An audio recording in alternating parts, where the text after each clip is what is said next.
Ya, kita lanjutin ya. Sekarang untuk di praktikum, ya. Nah kalau di praktikum ya, melanjutin materi yang tadi, untuk yang analisis algoritma mungkin nggak terlalu banyak yang bisa dibahas ya, karena kan pada dasarnya ini ya, untuk analisis algoritma kan kita cuman kayak gitu ya, menghitung kompleksitas ya. Dan itu kan modelnya kita nggak harus coding ya, cuman ngelihat doang source code gitu kan, terus kita bisa nentuin, oh ini masuk kategori apa namanya, kompleksitasnya entah ON atau 1 atau N kuadrat atau log N dan seterusnya. Gitu. Jadi karena ini yang bagian pertama, analisis hanya menganalisa saja, jadi nggak banyak yang bisa dibahas. Nah, mungkin yang banyak dibahas adalah yang bagian rekursif nanti. Ya, seperti itu. Oh ya, untuk pertemuan 2 itu kalau di modul praktikum babnya bab 4 ya, karena semester sebelumnya apa dia masuk ke bab 4 ya. Jadi dimajuin gitu. Supaya ini materi-materi yang sifatnya nggak perlu banyak coding itu didahulukan ya. Mana daftar isinya mana sih? Nah, ini.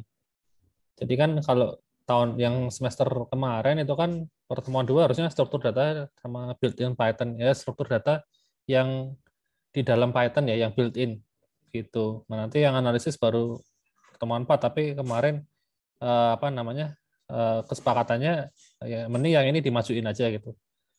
Karena yang ini kan misalnya di sini udah belajar coding gitu ya, di sini kok codingnya malah berkurang gitu. Nanti apa namanya, mending yang codingnya sedikit ditaruh depan. Seperti itu. Oke.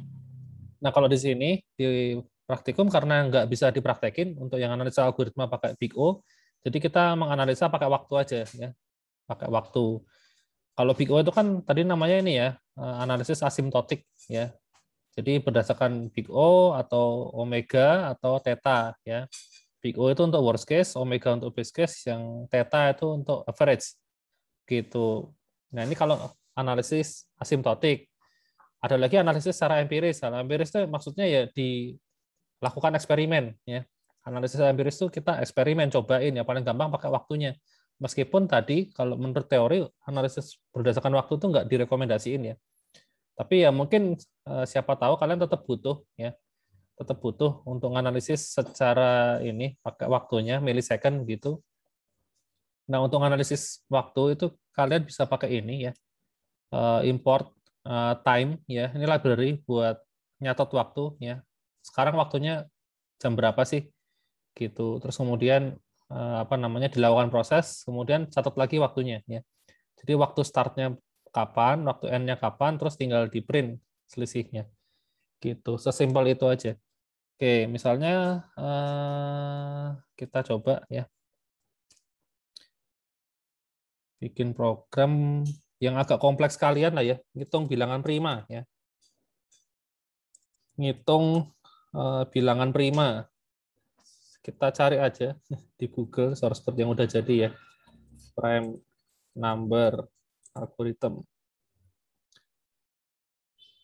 Oke, nah ini kita cari algoritma yang pertama buat menentukan apakah bilangan tersebut merupakan bilangan prima atau bukan.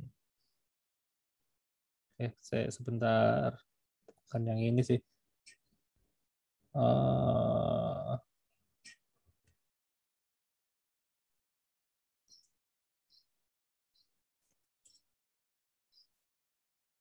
Nah ini.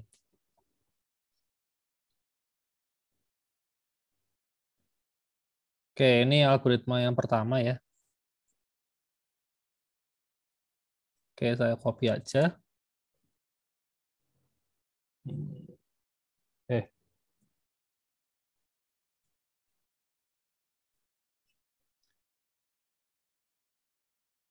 Saya kasih nama prime 1 ya.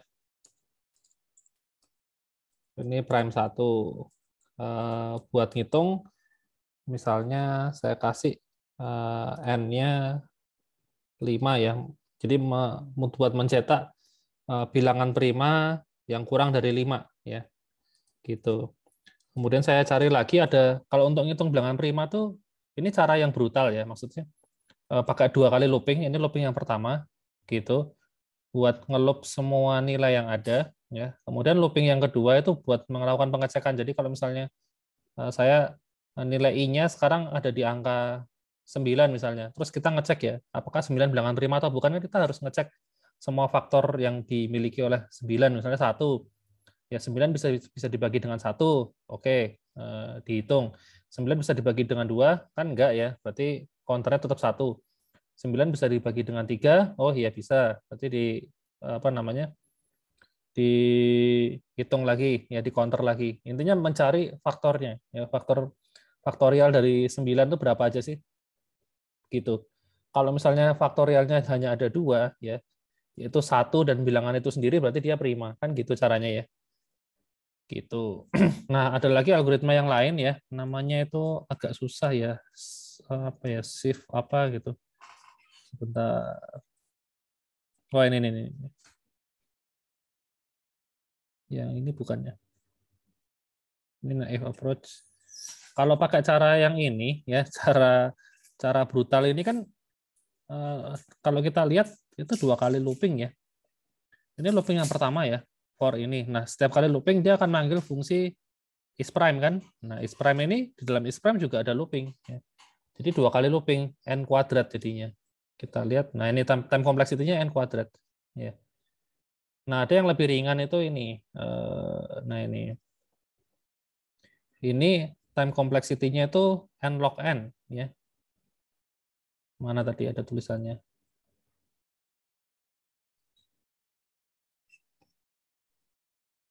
Nah, ini ya, time complexity-nya algoritma ini save of Eratosthenes ini tuh. Itu n log n ya. Lebih ringan kan berarti kan? Nah, kita lihat ini cara kerjanya kalau bagi yang mau lihat ya. Gimana sih kok dia bisa lebih enteng gitu? Saya copy aja.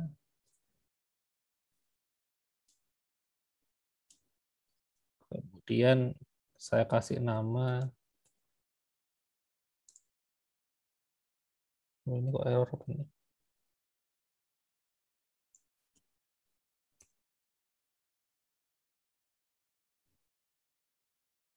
Oh, ini ya.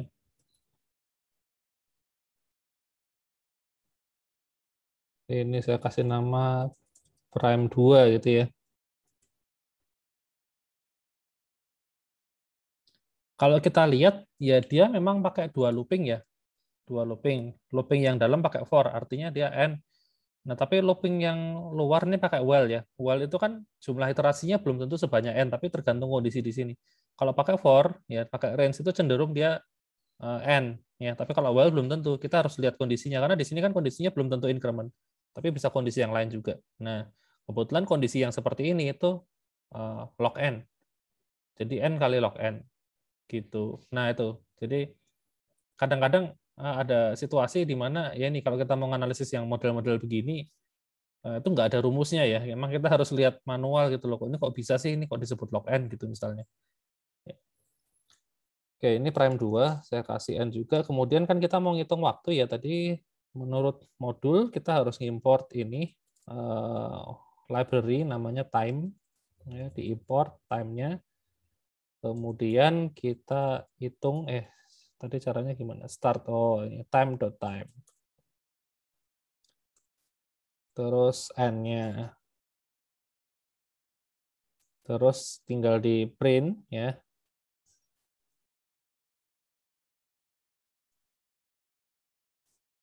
Prime 1 ya. Fungsi prime 1 itu waktunya butuh berapa lama.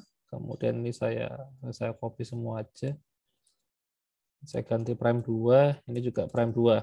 Oke, kita coba yang kecil dulu. Kalau misalnya n-nya 5, itu selisih waktunya berapa sih? Kita lihat. Ini ya, 5,9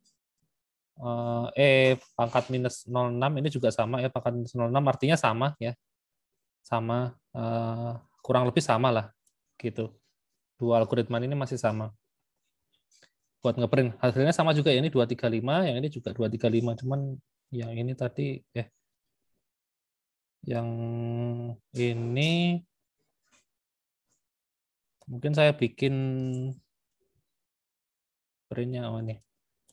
supaya sama-sama nggak usah ke bawah gitu, tapi ke samping. Nah gini, 235 prime 1 ini ya hampir sama ya. Ini kan apa namanya, angka 8 ini kan artinya kan 6 digit di belakang koma kan, ya 0,0008 sama 0,0005 saya anggap sama aja ya, nggak jauh beda, meskipun kalau apa namanya angkanya jadi satuan ya 5 sama 8 ya selisihnya jauh ya, 5 detik sama 8 detik kan jauh. Tapi kalau 0,0008 sama 0,005 ya sama aja. Ya mungkin karena n-nya masih kecil ya, n-nya 5. Sekarang kita naikin ya, n-nya 10. Kita lihat yang prime 1 oh ya masih hampir sama lah ya, 1,4 sama 1,3. Kita naikin ya 100 misalnya. 100, nah baru kelihatan berbeda ya kan.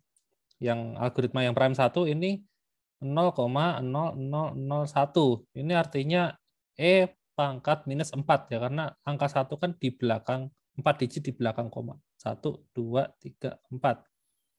Yang ini berarti kan lebih kecil karena ini nilainya 0,00003 ya. Nolnya 4 kali baru angka 3. Yang artinya ini lebih kecil. Oke, naikin lagi 1000 angka 1000 bilangan prima yang pertama. Wah, lu tuh lihatnya piye iki. Oh, ini. Yang algoritma pertama 0,003 ya. Yang ini 0,0002 ya. Yang ini 10 kali lebih cepat ya. Nolnya kan 3 digit ya kan. Di belakang komanya nolnya cuma 2 digit. Ya. Mungkin ini printnya saya hilangin aja ya. Jadi susah ya lihatnya ya. Printnya saya komen ini juga. Supaya bisa langsung lihat aja hasilnya. Sebentar. Loh, kok error jadinya? Oh, karena if-nya kosong ya. Iya. Ini aja. Ini kalau saya backslash n gini, biar gampang. Ini 1000, saya naikin 100.000 ya, mungkin. Wah, 100.000 mulai kerasa ya.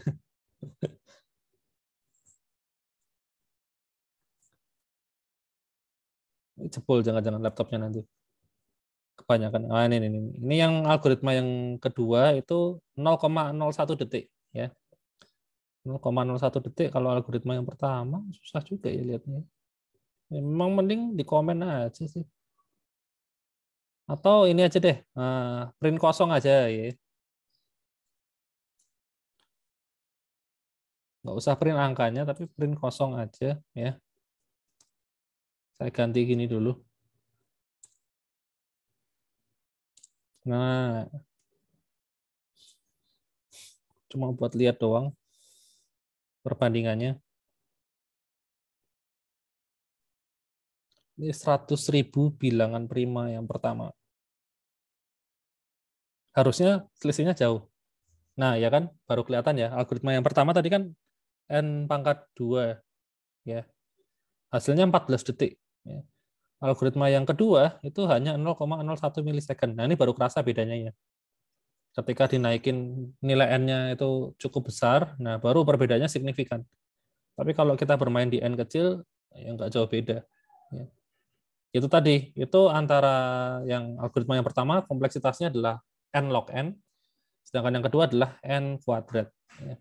Ternyata dari sisi waktu hasilnya cukup signifikan. Gitu. Jadi ya itu tadi ya, kita bisa analisis hanya dengan melihat source code aja. Kalau misalnya n, ya kita ini for-nya 1, oh n, ya berarti kalau dibandingin sama apa misalnya n log n, ya berarti bagusan n dibandingin n log n ya. Kalau n log n dibandingkan dengan n pangkat 2, ya berarti bagus n log n kayak gitu. Itu ada urutannya tadi di slide yang teori juga sudah ada. Kalau mau lihat yang grafiknya sih juga ada ya. Ini. Nah, ini perbandingannya ya. Nah, pokoknya makin ke kanan ini makin bagus ya. Yang warna hijau ini bagus. Artinya yang paling bagus adalah yang konstan atau 1 ya. Pokoknya 1. Di atasnya ada log n. Log n itu kalau kalian punya n-nya nilainya 10, Berarti nanti iterasinya nggak akan nyampe 10, paling sekitar 6 atau 7 lah, sekitar itu. Ya. Terus yang linear itu n ya, ini sesuai dengan jumlah datanya. Terus kalau n log n itu ya di atasnya linear dikit. Ya, ini n log n. Tadi yang n pangkat 2 itu yang ini ya. Ini yang algoritma bilangan prima yang pertama tadi, yang brutal tadi, yang dua kali looping.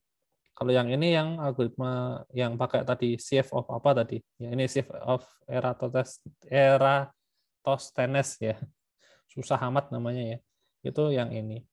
Nah, itu. Jadi kalau kalian bikin algoritma, kalian lihat aja kompleksitasnya, biasanya sudah ada keterangannya kok. Ya. Algoritmanya ini kompleksitasnya apa, ya udah pakai aja itu. Seperti itu. Oke, itu untuk yang apa namanya? Analisis ini, karena nggak banyak yang dibahas, sudah cuma itu aja. Ada yang mau ditanya dulu nggak sampai di sini? Jadi cuman intinya sih kalau di praktikumnya cuma ngeprint waktu ya, ngeprint waktunya dalam ini dalam detik ya, dalam second ya. Ngambil waktu startnya, lalu ngambil waktu end-nya ya, lalu di print, selesai. Gitu. Ada yang mau ditanyakan?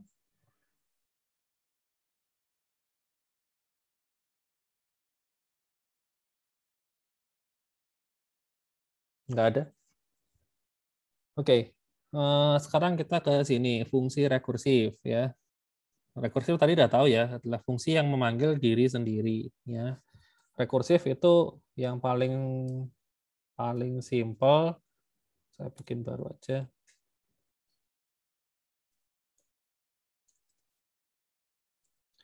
Ya buat ngeprint bilangan. Jadi kalau saya kasih n10 ya, saya panggil fungsi cetak, masukin n, terus saya pengen ngeprint 1 2 3 4 sampai 10. Ya udah, kita bikin ya fungsi cetak menerima parameter n ya. Kemudian selama kan tadi kan ngeprintnya dari angka 1 ya, mulai dari angka 1 sampai ke 10 ya kan. Berarti kan, tapi kan yang dikirimkan angkanya yang besar dulu, ya kan? Berarti kita bisa pakai itu apa? Tail recursion, ya. Tail recursion artinya jangan di print dulu, karena kalau di print dulu nanti yang keluar dulu angka yang besar, ya. Jadi if misalnya nilai n-nya itu masih lebih besar dari 0, ya, maka dicetak tail recursion, ya dicetak dulu, dipanggil dulu fungsi cetaknya, n-nya dikurang 1, baru di cetak ya, n-nya seperti ini. Nah, ini hasilnya keluar ya. Kalau saya masukin 10 ya outputnya 1 sampai 10. Nah, ini 1 2 3 4 5 6 7 8 9 10. Ini ascending. Kalau pengen descending ya ditukar aja posisinya. Ya kita bikin head recursion. Ngeprintnya itu sebelum manggil fungsi rekursinya. Ini nanti jadi descending. Nah, kayak gini. 10 9 8 7 dan seterusnya.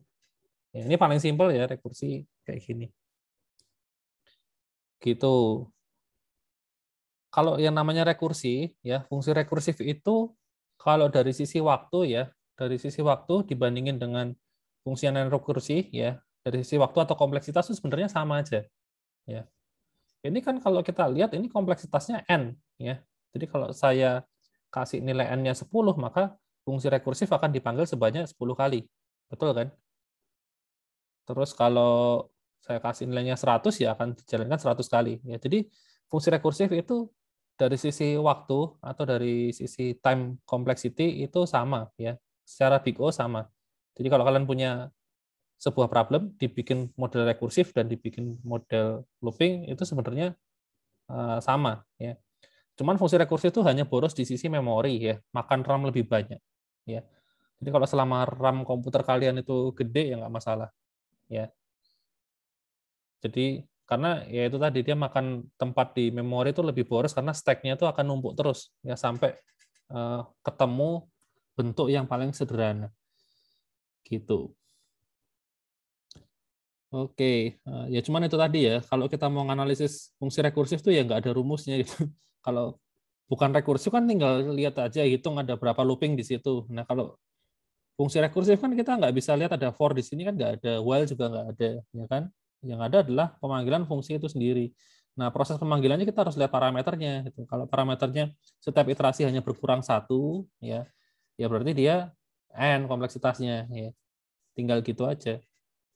Gitu. Seperti itu. Memang ngelihatnya harus per barisnya sih, dianalisis pelan-pelan. Gitu. Oke, sekarang balik ke sini. Ya ini ada perbandingan ya, ngitung faktorial ya. Pakai iteratif biasa dan pakai rekursif ya. Yang ini pakai apa namanya? Ya looping ya, for biasa ya. Yang ini pakai rekursif. Kalau kita lihat tuh fungsi rekursif sebenarnya bentuknya cuma gini-gini doang ya. Ya if ini else ini kan gitu kan. Kalau yang looping ya isinya sini macam-macam ya. Bisa bervariasi gitu. Karena ini faktorial termasuk kasus yang sederhana, jadi mungkin jumlah barisnya juga nggak terlalu signifikan bedanya ya. Yang looping butuh 4 baris, sedangkan yang rekursif itu butuh 4 baris juga ya. Karena kebetulan kasusnya sederhana ya.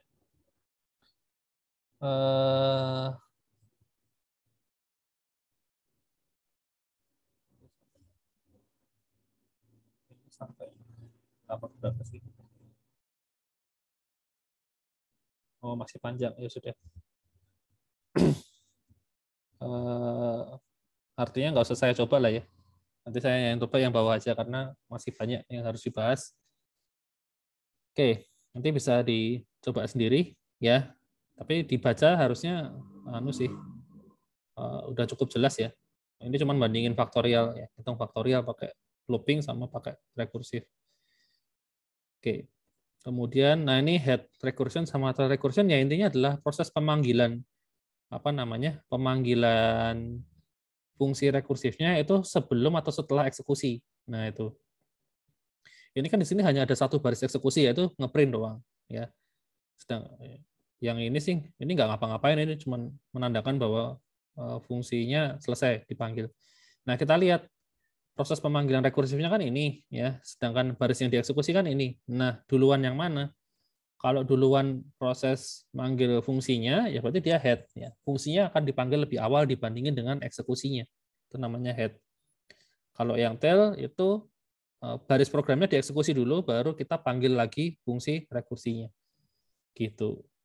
Cuman beda masalah letak, termasuk yang saya praktekin tadi ya di sini ya. Ini kan saya eksekusi dulu ya dengan cara ngeprint, baru saya panggil fungsi rekursifnya. Ya, ini namanya head. Ini namanya tail ya. Fungsi rekursinya dipanggil belakangan ya. Kalau fungsi rekursinya dipanggil di depan, ini baru namanya head ya. Gitu. Cuman beda masalah urutan aja, tapi ya secara prinsip sebenarnya sama-sama rekursif lah ya. Gitu. Cuman itu berpengaruh ke hasil ya. Karena hasilnya jadi beda. Yang satu ascending, yang satu descending. Nah, jadi kalian jangan sampai keliru nanti ya. Jadi peletakan ini kapan harus manggil rekursifnya, setelah eksekusi atau sebelum eksekusi itu pengaruhnya besar ya. Pengaruhnya gede. Gitu. Jadi jangan sampai keliru naruhnya ya. Seperti itu. Nah, kemudian di Python kita bisa ya membatasi ya jumlah rekursifnya, tapi kalau bisa sih nggak usah ya. Ya biarin aja, kalau komputernya masih kuat ya biarin jalan terus aja. Gitu. Ini kalau misalnya kalian sudah sampai diimplementasikan ke server gitu misalnya, nah servernya kebetulan kan harus online terus ya dan dipakai banyak orang sekaligus. Jadi mungkin satu instance gitu, satu orang ya dikasih limit aja misalnya 100 iterasi gitu. Kalau lebih dari itu ya suruh ngecilin datanya gitu. Jangan gede-gede ngasihnya. Kan kadang ada tuh kita kenapa kok di apa namanya? Di beberapa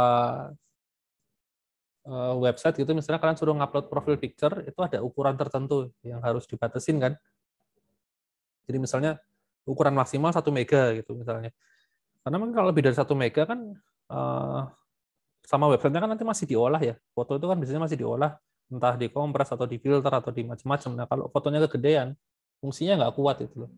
Memorinya kan yang pakai banyak orang gitu. Makanya harus dibatasin. Gitu. Jadi kalau apa namanya misalnya kalian sudah implementasi ya ke server dalam bentuk website itu mau dibatasin ya silahkan, karena itu udah ngomongin masalah resource gitu. Tapi kalau kalian masih nyoba-nyoba di komputer kalian sendiri ya kayaknya sih nggak terlalu penting sih ini ya, tidak terlalu diperlukan ya limitasi seperti ini ya, hanya untuk tambahan informasi aja. Oke, sekarang kita masuk ke bagian guided ya, latihan soal mencari pasangan di dalam list. Oke, Anda diberi sebuah list list integer, isinya sudah urut. Oke, jadi isinya nggak boleh nggak urut ya. Kita inputnya sudah harus urut. Kemudian Anda harus mencari dalam list tersebut apakah ada sepasang nilai yang memenuhi target. Oke, sebagai contoh ada ini deret bilangan ini targetnya 25, berarti kita cari apa namanya angka yang kalau dijumlahkan hasilnya 25, misalnya 3 sama 22. Ini kan kalau dijumlahkan kan hasilnya 25. Kemudian 6 sama 19 kan juga hasilnya 25 ya. Gitu. Tapi outputnya hanya true or false sih. Jadi ketika ketemu ya, oh bilangan ini apa namanya bisa nih dijumlahin hasilnya 25, ya sudah stop berarti. Gitu.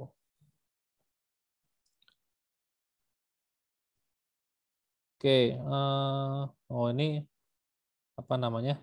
Langkah pertama generate dulu ya, generate dulu listnya ya, angkanya random ya, random, terus sudah disorting ya. Sorting itu bisa pakai fungsi sort ya. Kalau mau apa ringkas ya tinggal panggil aja fungsi sort, selesai ya. Datanya langsung urut seketika gitu. Nah kemudian berikutnya adalah mencari ini ya, apa namanya, pasangan. Nah ini nyari pasangan itu dengan cara kita punya data ya, kita punya target. Yang namanya target ini harusnya apa namanya, nilainya nggak akan pernah berubah ya, mestinya ya. Sebentar. Oh ini sorry, ini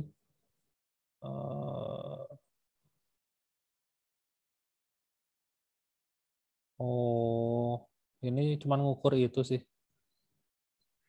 Makanya saya cari, emang nggak ada rekursifnya ya. Ini ngerjain yang ini, ngitung apa namanya kompleksitasnya aja. Oh rekursifnya nanti baru pas Anda kayak gitu. Oke, ya sudah. Tadi saya kira ada dua macam, terus di compare gitu ya. Ternyata nggak ada. Oke, ya kalau kalau nggak bikin rekursif sih gampang sih ya. Ya tinggal ini aja, apa namanya, kita ngecek aja, misalnya kita punya data ini 3, 6 dan seterusnya ini ya. Kita ambil dulu angka 3 ya. Angka 3 kita ambil ya, kita jadikan acuan, terus kemudian kita looping angka samping-sampingnya ya. 3 tambah 6 ketemu target enggak? Oh enggak, geser. 3 tambah 12 ketemu target enggak? Oh enggak, dan seterusnya ya. Sampai sini ya, sampai angka yang terakhir ya. Nah, ini kalau misalnya sudah ketemu target kan dia langsung return true ya, artinya nggak usah diterusin lagi ya, supaya menghemat iterasi ya. Tapi kalau sampai loopingnya selesai nggak ketemu targetnya ya return false, itu artinya emang nggak ada di situ gitu. Intinya ini cuma simpel kok, if data i plus data j ditambahkan harus sama dengan target ya gitu. Oke, kita buat kalau gitu. Nanti nama fungsinya cari pasangan ya, def cari pasangan, parameternya itu datanya sama targetnya ya, seperti ini ya. Kemudian sorry, yang tadi ada generate list dulu ya, generate ini saya copy aja, sama random juga.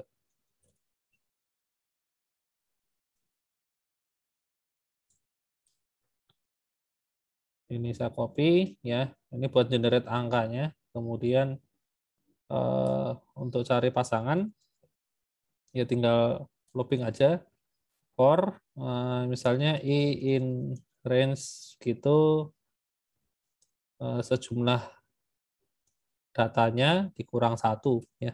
Karena data yang terakhir kan nggak usah kita jadikan acuan karena dia harus di-compare dengan data sebelumnya. Sama for J in range ya. Startnya itu dari I+1 sampai dengan len data seperti ini. Terus tinggal di-compare ya.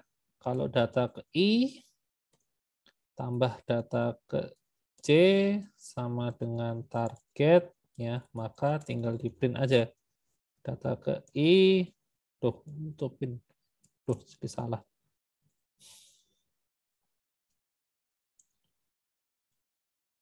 Tambah. Ini tuh malah ganggu ya. Nanti saya hilangin deh. Oh lah, jadi nggak bisa lihat. Saya kecilin aja. Nah, tapi nanti nggak kebaca ya kalau kecilan ya. Segini kali ya. Iya. Lalu return true. Ya, kalau sampai looping selesai belum ada ya return false ya. Kemudian ini data generate list misalnya 100 angka ya. Lalu saya panggil fungsi cari pasangan ya. Saya pengen cari pasangan yang kalau dijumlahkan hasilnya 50 ya. Sorry. Ini datanya targetnya 50. Oke. Ini apa nih?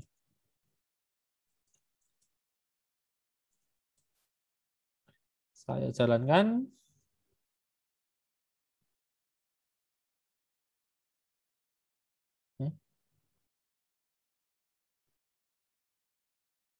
Kok nggak keluar apapun?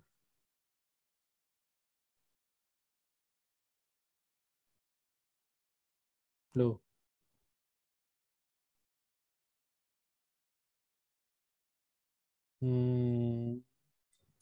It's Saya print dulu coba datanya.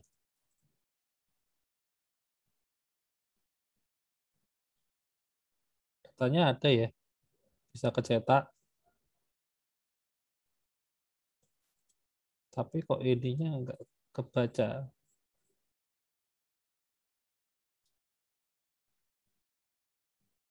For I in range, selain data min 1, C in range. Mulai dari I,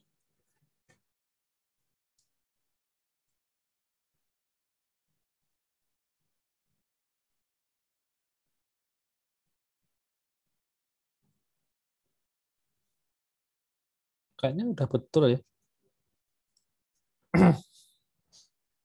Bentar, ini ngetesnya kita cetak ya.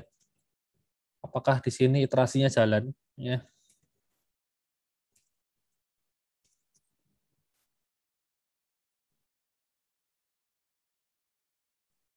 Oh jalan. Oh ya memang nggak ketemu ya. Memang kebetulan mungkin nggak ketemu apa angka 50 itu ya. Ya ini nyobanya harus sampai ketemu ya. Nggak ada, nggak ada. Mungkin targetnya saya naikin ya, angkanya ternyata besar-besar ya. Mungkin kali 10 aja ya batas atasnya.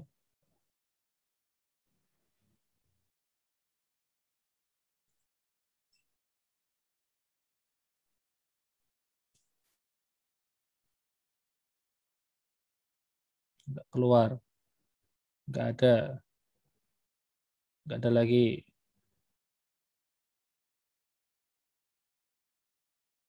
Sampai kapan nyobanya ya? Nah, akhirnya ada. Ini ada ya, ketemu. Di sini ada data 15 sama 35. Yang kalau dijumlah 50 nih, keluar hasilnya akhirnya. Ya. Ini kalau kayak gini nih, bisa jadi kalian nyobain, ya udah di run 1 jam itu nggak keluar-keluar ya, karena kan random nih angkanya ya. Ini akhirnya ada nih yang memenuhi nilai 50 ya. Berhasil. Oke. Sudah berhasil ya. Kemudian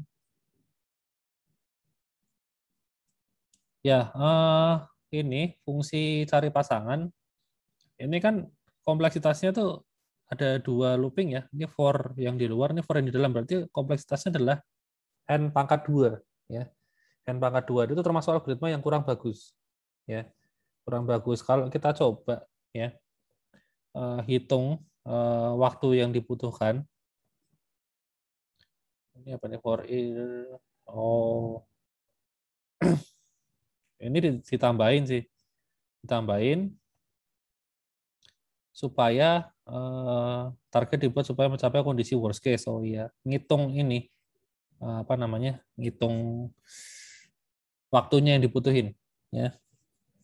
Waktu yang dibutuhin. Ini kalau 5.000, 10.000 kita coba ya. Kita coba. Duh, ini susah ngopi. Saya copy ini dulu. Lah, kok hancur?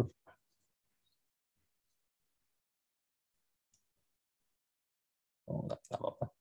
Lalu yang ini.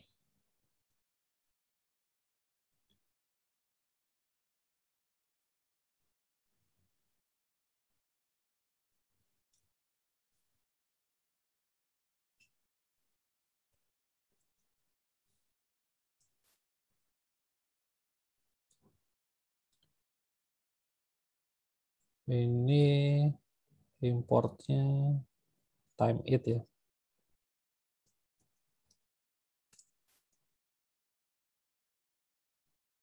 Oke, kita lihat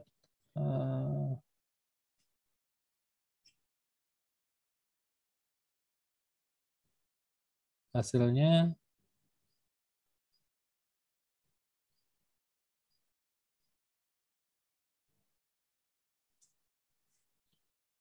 Wah, lama juga.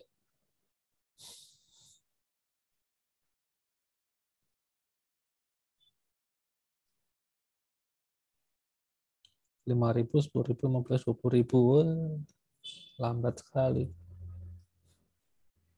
Sampai berapa tadi? Sampai 50.000.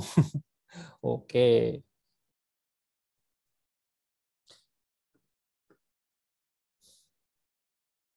Ini tadi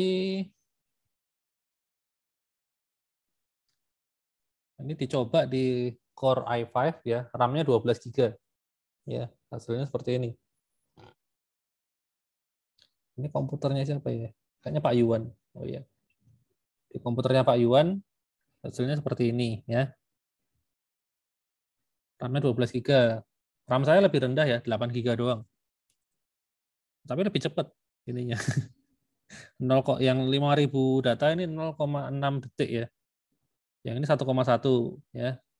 Kalau 10.000 data saya 2,6, ini 4,3 ya. Terus ini 15.000 data saya 6 detik. Ini 99.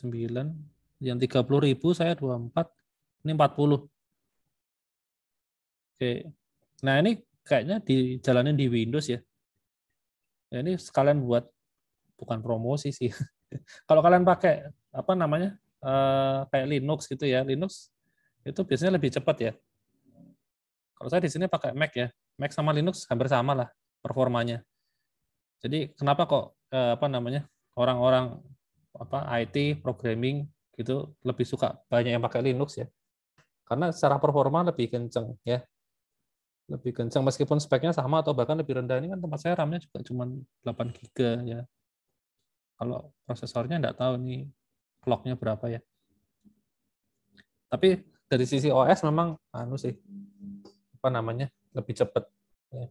Oh, jadi promosi ya saya. Enggak, tapi gini, masalahnya kerasa banget ya. Jadi kebetulan kan saya ngajar itu mata kuliah Android ya. Nah, di kelas itu ada yang mahasiswa, ada yang pakai Linux, ada yang pakai Windows ya. Komputernya itu sama lah, speknya sama ya. Ini sambil nunggu cerita-cerita aja. Jadi speknya komputernya sama. Kalau nggak salah waktu itu sih masih RAM-nya 4 GB semua ya. Kebanyakan masih pakai RAM 4 GB. Nah, ngompal di Linux sama di Windows. Nah, yang Linux sudah kelar, yang Windows masih jalan terus ya, lama gitu. Gitu. Karena memang kalau komputer Windows tuh berat itunya. Jalanin OS-nya memang lebih berat dibandingin dengan Linux ya atau Mac. meskipun speknya sama gitu. Jadi kalau misalnya nih kalian besok bikin program ya, pakai IDE terus ngompal kok kerasanya lama gitu, karena pakai Windows kebetulan, coba dipakai di di Linux gitu misalnya, harusnya bisa lebih cepat ya. Karena kadang-kadang tuh kayak misalnya itu ya, saya ngajar Android gitu ya, mahasiswa bikin nih ngikutin saya di depan gitu, terus udah jadi gitu kan, terus coba dikompal, nah ngompalnya tuh bisa sampai itu di tempat mereka bisa sampai 1-2 menit ya. Itu aja setelah keluar hasilnya ternyata masih ada yang salah itu ya. Harus dibenerin, ngompal lagi, nunggu lagi semenit kan kelamaan. Ya. Kadang-kadang bikin frustasi soalnya. Kayak gitu. Tapi kalau kalian nggak masalah, ya dikompal, yang menurut kalian waktunya nggak jadi masalah, ya sebenarnya nggak apa-apa sih. Itu just in case kalau misalnya kalian ngerasa komputer kalian lambat, ya bisa jadi itu tadi. Ya coba pakai OS yang lain. Promosi jadi. Oke, nah ini hasilnya ya. Nah ini sampai yang terakhir ya. Kalau kita lihat ya kenaikannya itu ketika datanya 5.000 itu masih anggaplah 1 detik gitu ya. Ketika 10.000 naik 2 kalinya ya, 2 detik.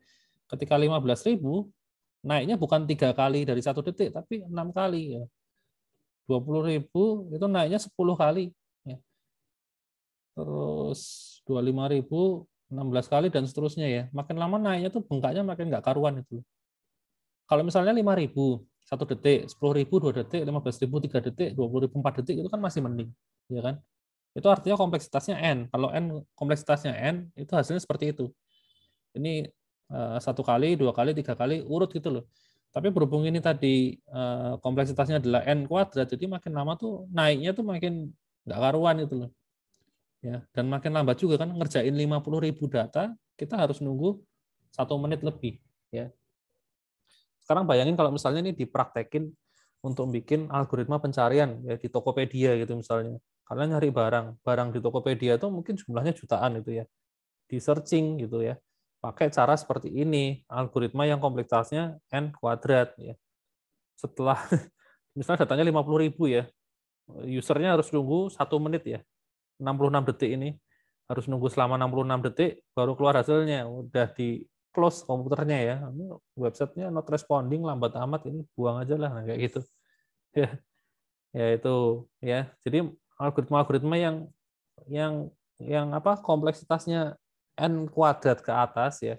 N kuadrat ke atas ya kayak n pangkat 2, n pangkat 3, n pangkat 4, terus n faktorial, 2 pangkat n, itu kan n kuadrat ke atas ya. Mana grafiknya tadi? Nah ini n kuadrat dan seterusnya yang ke atas ini, ya ini kalau bisa dihindari karena ini nggak cocok untuk data dalam jumlah besar ya.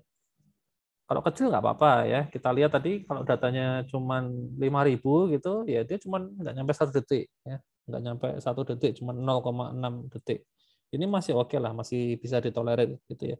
Tapi kalau misalnya udah nyampe 50.000 data ya, 5.000 ke 50.000 itu kan cuma 10 kali lipat, bener kan? Tapi waktunya ini naiknya nggak 10 kali lipat ya. Kalau 10 kali lipat harusnya di sini 6 detik dong. Tapi naiknya di sini 100 kali lipat, bayangin aja ya. Bener kan?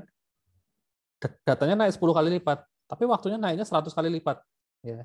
Jadi waktunya tuh naiknya n kali n ya. 10 kali 10 ya, 100 kali lipat. Gitu. Ya. Itu cara bacanya itu. Sebenarnya kok bisa ketemu n kuadrat tuh gimana sih ya, itu loh. Ini waktunya di sini kan datanya itu hanya 10 kali lipat, tapi waktunya adalah 10 kali 10 kali lipat ya. 10 kuadrat. 66 jadi 0,66 jadi 66 detik ya. Seperti itu. Mana? Oke. Yaitu ini juga sama sih, ini di sini kan waktunya kalau datanya 5.000 kan 1,1 detik ya. Ketika datanya 50.000 waktunya jadi 110 ya, 119 detik ya. 100 kali lipat juga kan, yaitu ya. Jadi 100 kali lipat ya. Padahal datanya cuma naik 10 kali lipat. Itu ini belum lagi kalau misalnya datanya 500.000 ya, berarti bisa dihitung sendiri. Ya, datanya kan naik 100 kali lipat. Berarti waktunya naik 100 kali 100, berarti 10.000 kali lipat ya. Wah, 10.000 itu berarti kalau dibagi 1 jam 3.600 detik berarti 3 jam ya. 3 jam ya. Data 500.000 di searching 3 jam baru nongol ya. Bayangin aja. Gitu. Makanya yang kayak gini-gini harus dihindari yang orange dan merah-merah ini. Karena ini hanya cocok untuk data kecil. Ya. Jadi kalau mau dipakai nggak apa-apa, tapi kalian harus batasin datanya cuma kecil, maksimal N-nya cuma berapa ribu gitulah. Jangan sampai 10.000 ya, lama pasti. Gitu. Kalau yang ini sih aman ya. Yang di warna hijau-hijau ini aman. Sebenarnya yang N-log N ini juga dia sudah cenderung ke atas ya. Condong ke atas tapi masih oke lah karena terpaksa ada beberapa algoritma yang memang terpaksanya paling efisien cuma di sini. Kayak sorting gitu, ya mentok di sini ya. Sorting nggak mungkin kita bisa bikin linear ya. Karena kan kita punya data satu baris data gitu ya. Kita mau ngurutin kan kita harus compare satu sama lain gitu loh. Ya. Kita harus compare satu sama lain. Jadinya nggak mungkin kalau cuma linear pasti minimal n log n ini ya untuk sorting. Gitu.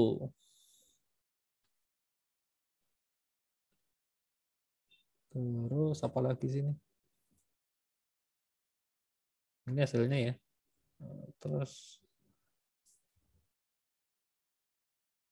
nah ini coba gunakan binary search untuk meningkatkan kinerja menjadi n log n ya.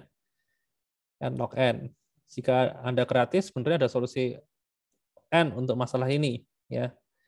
Yang hasil pengukuran empirisnya dapat dilihat pada tabel 43. Oh ya ini kalau apa tapi nggak di apa di modul nggak ada ininya ya solusinya ya untuk yang kompleksitasnya adalah n ya.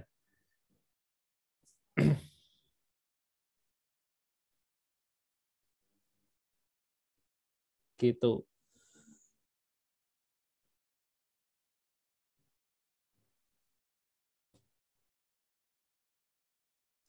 Nah, kalau kompleksitasnya n kita lihat hasilnya selalu di bawah 0 milisecond ya. Selalu di bawah 0 milisecond. Di bawah 1, sorry kok di bawah 0. 0, sekian detik ya. Jadi di bawah 1 detik ya. Gitu. Jadi ini 1 milisecond ya, ini 1 milisecond, 3 milisecond. Jadi hasilnya di bawah 1 detik semua ya.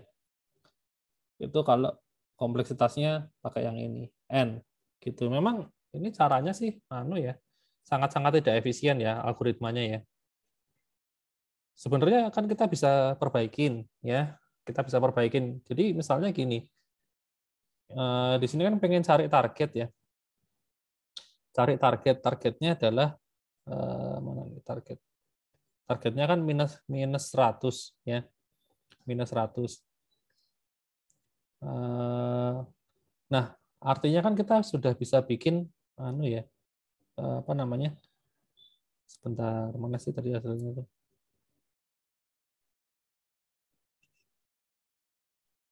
Ini generate list I 5.000 maupun 5.000 naiknya 5.000.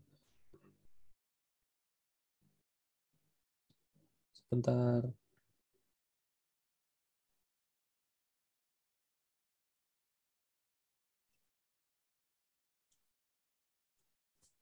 Target. Oh ya, ini maksudnya ini nyari target yang nggak ada ya, minus 100 ya.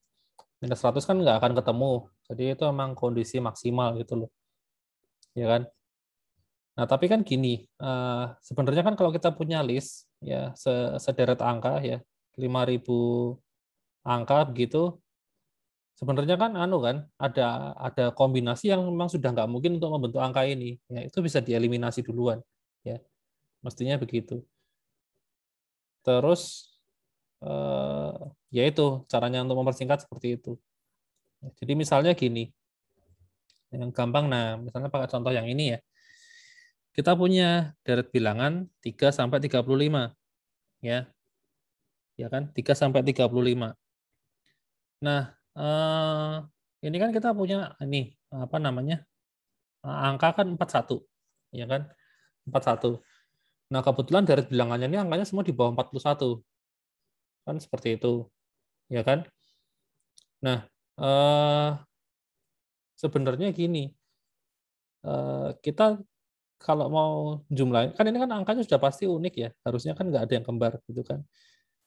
Cara paling gampang itu adalah ambil titik tengahnya ya, titik tengahnya. Jadi ini ada berapa data sih? 1, 2, 3, 4, 5, 6, 7, 8, 9. Ya, 9 data. Berarti tengahnya adalah 20. Bener kan? Nah, sekarang tinggal dijumlahin aja. 20 dijumlahin dengan sebelah kanannya, hasilnya berapa? Kan 42. 42 kan udah di atas 41. Ya berarti yang data yang di sini nggak usah dicobain. Ya, kan tinggal gitu aja. Ya, geserlah ke sini. Ya. Nah, ke sini. Terus ini dikombinasi ke sini, dikombinasi ke sini gitu. Jadi iterasinya bisa hanya cuma separuh aja. Ya, gitu. Itu langkah yang pertama ya. Itu bisa jadi n log n kalau seperti itu, ya. Jadi ini di-compare ke sini, compare ke sini, compare ke sini gitu. Ya. Itu kalau mau jadi n log n ya, turun lumayan lah. Mana ya? Oh, nggak ada hasilnya ya. Ya itu tadi pakai binary search seperti itu ya. Kalau mau pakai binary search ya. Caranya begitu.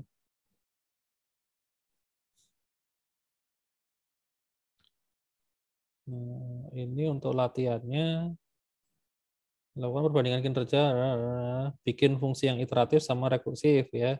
Untuk bikin deret Fibonacci ya. Fibonacci. Oh ya, Fibonacci gampang ya. Di slide tadi sudah ada ya yang teori ya, fungsi apa rekursifnya tinggal di copy aja. Kemudian ya tinggal dilihat hasilnya ini ya. Untuk nilai n 1 sampai 100 ya. Nanti bisa dicobain sendiri ya. Itu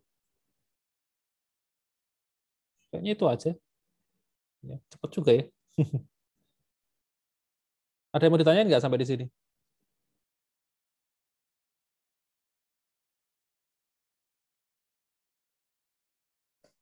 Belum ada sih, Pak. Belum ada. Oke. Kayaknya ini ya, prakteknya kalau yang ini malah lebih gampang daripada teorinya ya, karena kan tadi analisis asimptotik itu kan memang konsep secara teori ya, prakteknya sebenarnya nggak ada yang bisa dipraktekin. Ya, ini prakteknya kan kita malah cuma ngeprint timer ya, timer yang ngitung waktu secara manual, empiris ya, eksperimen gitu. Ya oke. Kalau nggak ada mungkin bisa nyoba ini ya. Kalian coba sendiri aja.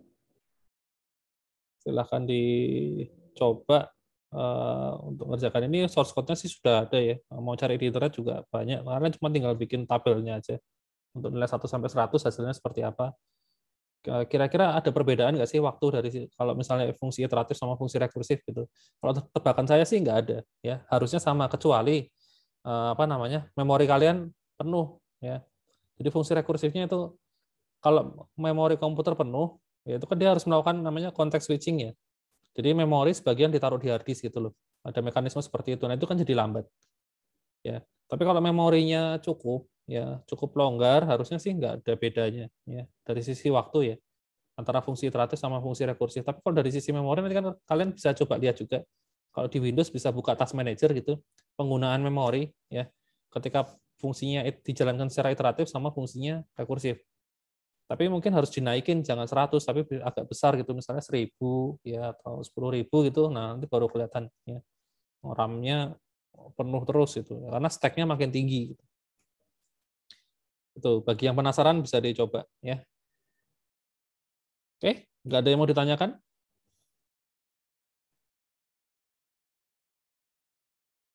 Oke, ya sudah. Kalau nggak ada presensi jangan lupa ya, sudah saya buka ya dari tadi ya.